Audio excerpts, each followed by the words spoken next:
Version ఏంటి, Sharmila version ఏంటి మాత్రం మనం మాట్లాడుకోగలం. సో, అనేది చెప్పినాడనమాట. ఆహ్, సో, దీని తర్వాత అలాగా అతనేం చేశాడంటే 45% ఇందులో వాటాలు.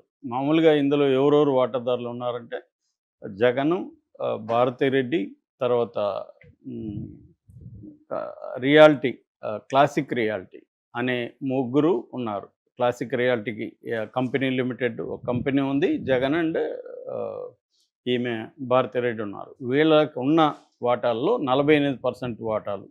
అంటే 1,21,74,207 షేర్లను విజయమ్మకి గిఫ్ట్ డీడ్‌లో ఇచ్చారు.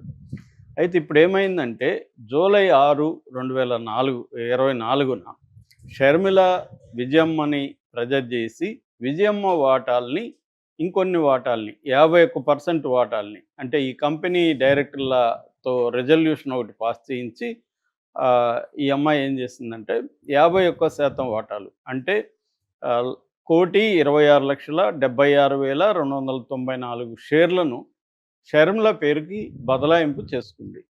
ఈ బదలాయింపు అనేది ఇల్లీగల్. ఎందుకంటే నేనే వాళ్ళకి విజయమ్మకి చేయించలేదు లీగల్‌గా. ఓన్లీ గిఫ్ట్ డీడ్ ఇస్తాను. అలాగే ఎంఓయూలో భవిష్యత్తులో కేసులు పోయినాకని ఇస్తాను. ఈ బదలాయింపులనేవి ఇల్లీగల్ అవి. ఎందుకంటే షేర్ సర్టిఫికేట్లు అవన్నీ రిజిస్టర్ కాలేదు. ఇల్లీగల్ కాబట్టి దీన్ని ఆపాలి. సెట్ అసైడ్ అంటారు. సెట్ అసైడ్ చేయాలి. ఇది చెల్లదు. ఈ బదలాయింపు అనేది జగన్ ఏం చేశాడంటే ఇటు విజయమ్మ మీద, షర్మిల మీద, సాండూర్ పవర్ మీద రిజిస్ట్రార్ ఆఫ్ కంపెనీల రిజిస్ట్రార్ మీద కూడా అంటే రిజిస్ట్రేషన్ చేశారు కాబట్టి రిజిస్ట్రార్ మీద కూడా కంపెనీ చట్టం కింద వేశాడు. 56th section of the companies act కింద ఇది చల్లదు. కంపెనీస్ యాక్ట్ 2013లో ఉంటుంది మనకి. అందులో 56వ సెక్షన్ ప్రకారం ఈ బదలాయింపు చెల్లదు అనేది వేశాడు. అయితే ఇక్కడ లీగల్ ఫ్రేమ్వర్క్లో ఏమైతుంది వేసినప్పుడు ఈమె మళ్ళీ వీళ్ళకి కూడా ఇది వచ్చింది కాబట్టి నోటీసులు వచ్చాయి కాబట్టి ఈ సాండూరు పవర్ కావచ్చు, షర్మిల కావచ్చు, తర్వాత విజయమ్మ కావచ్చు వీళ్ళందరూ కూడా కౌంటర్ వేశారు. కౌంటర్ వేసి వాళ్ళ వాదనలేవో వాళ్ళు వినిపించారు.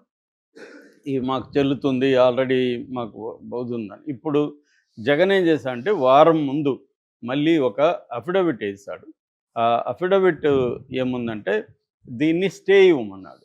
వీళ్ళ బదలాయింపుని ఆపేయండి, స్టే ఇవ్వండి ఫస్ట్ అన్నాడు. అంతకుముందేమో దీన్ని చల్లదని పుట్ట సైడ్ అని అడిగాడు. దీన్ని టెంపరీగా ఇంటీరియం స్టే ఇవ్వండి అని అడిగాడు. ఇది ఇప్పుడు మళ్ళీ వైరల్ అయింది. మళ్ళీ జగన్ వదలకుండా ఇంకొక పిటిషన్ వేశాడు.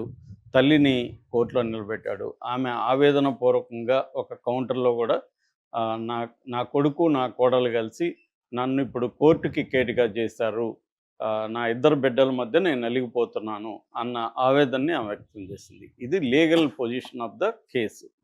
అయితే మామూలుగా సెలబ్రిటీల ఫ్యామిలీస్ ముఖ్యంగా రాజకీయాల్లో ఉన్న ఫ్యామిలీస్ కాబట్టి ఇది లీగల్గా మామూలుగా అయితే అన్నోన్ ఫ్యామిలీస్లో ఇలాంటి లీగల్ కేసులన్నీ వెరీ వెరీ కామన్. మొన్ననే ఒక సీనియర్ అడ్వకేట్ ఒక ఆమె చెప్తున్నారు విపరీతంగా కేసులు పెరిగాయి సార్, ఆస్తుల గొడవలు అన్నదమ్ములు అక్క చెల్లెళ్ళు ఒకే ఫ్యామిలీలలో విపరీతంగా పెరిగాయి. ఎందుకంటే ఈ మధ్యకాలంలో ల్యాండ్ వాల్యూస్ బాగా పెరగడం వల్ల గ్రామాల్లో కూడా విపరీతంగా పెరిగాయి గొడవలు కుటుంబాల్లో అనేది ఆమె చెప్తున్నారు. అది వాస్తవం. ఎందుకంటే మారుమూల ల్యాండ్కి కూడా వాల్యూ అనేది ఈ మధ్యకాలంలో పెరిగింది రకరకాల కారణాలతో. ఆ పెరగడం వల్ల ఆస్తుల గొడవలు అనేవి ఇంకా పెరిగిపోతుంది.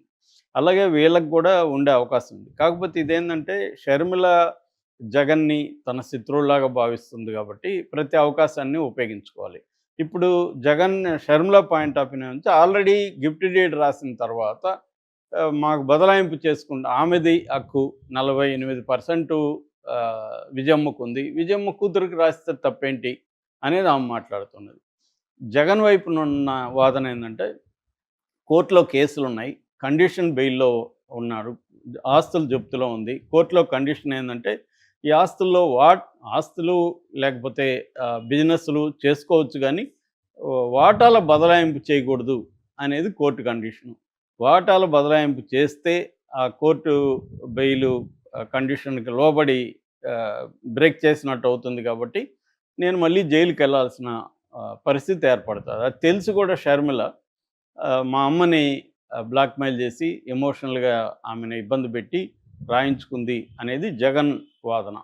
సో, దానివల్ల నేను జైలుకి పోతానని తెలుసు. మా అడ్వకేట్సు, మా బంధుమిత్రులు ఆమెను హెచ్చరించారు గూడా. అయినా గూడా వినలేదు. అంటే నన్ను జైలుకి పంపాలనేది షర్మిల టార్గెట్టు అనేది జగన్ ఆహ్, ఇది. దీన్ని షర్మిల ఏం చేస్తుందంటే పబ్లిక్‌గా లెటర్ పెట్టడం. ఆ లెటరు తెలుగుదేశం హ్యాండిల్స్‌లోనే ఫస్ట్ ఓపెన్ అప్ కావడం. తెలుగుదేశం మీడియా దీన్ని హైలైట్ చేయడం. ఇది జరిగింది. నిజానికి ఇది లీగల్‌గా ఒక ఫ్యామిలీలో ఆస్తుల గొడవ.